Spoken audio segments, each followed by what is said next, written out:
So much, Liam. Up next we have Josh with Food for Thought, a musical diet with fewer empty calories.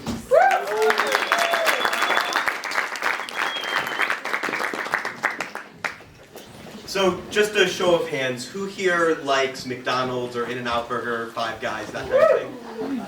That's basically what I thought. So when I was in kindergarten, all my friends and I were extremely picky eaters. So the sort of, turn down any sort of dish that has any vegetables in it.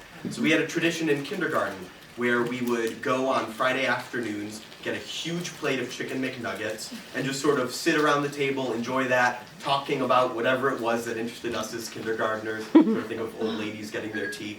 And, this was really fun for a while. And as we started to get older, even as our tastes developed and we started liking, the occasional vegetable, we wanted to keep the tradition going. So we continued to eat together on a lot of Friday nights. We would still get dinner, but we would go to a more experimental restaurant or something a little bit more exotic. And eventually, cooking came into the picture. So I would make a curry chicken or a short rib dish for some of my friends. And something I found really interesting was that even as we started exponentially liking more sorts of dishes, our tastes really began to conflict. And we were fine with that. We would, I'd be very open, I don't like this thing you made, you don't like this thing I made, but that doesn't mean we couldn't still enjoy the food. The other thing I found interesting was that as we started making more developed dishes, a really important part of it was that the dishes stopped being a thing in the background. They were the subject of conversation. It wasn't chicken McNuggets on the table, and then you sort of forget about that and have the old lady tea. It was, let's talk about the food we're eating, whether we like it or not. And this brings me to the main subject I'm here to talk about today, which is music. I love having a diversified musical diet. I love that I don't have to listen to the equivalent of McDonald's every time that I want to go and get music. For me, music needs to have two things. So the given that I think everyone in the room will agree on is that music needs to have emotion. I want to sob with my music. I want to laugh with my music. I want to sit there for hours and digest every morsel and measure and bit minutia that my music has to offer. And so that's the second thing the music has to have. Emotion is necessary, but it's not sufficient. Music needs to have an intellectual appeal to be worth it. When I read a great book, I'm not just sitting there to go through it once and put it on the shelf. A good book, you read it once, you put it on the shelf, it's decent, whatever. But wonderful literature, the stuff that makes you excited about thinking.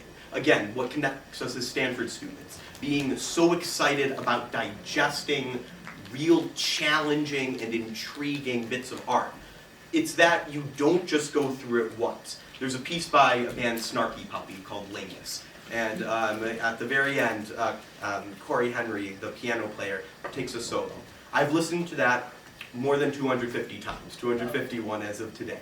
And, every time I listen to it, something new appears. There's a new detail that you can find and explore that doesn't exist in the same sort of four-chord, latest pop mainstream hit. Now, I'm not saying we should never listen to pop music, right? Background music totally has its place in the same way McDonald's has its place. Bill and I have this tradition on Fridays where after math sometimes we'll go and get Panda Express. And that stuff is great, right?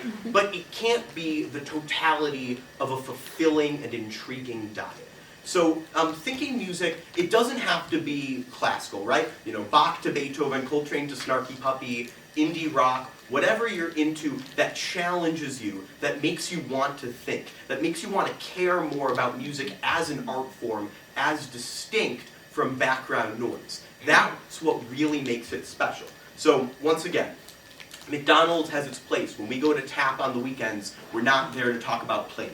Play-Doh doesn't need to be every minute of every day. But we can't just have Tap be every minute of every day either.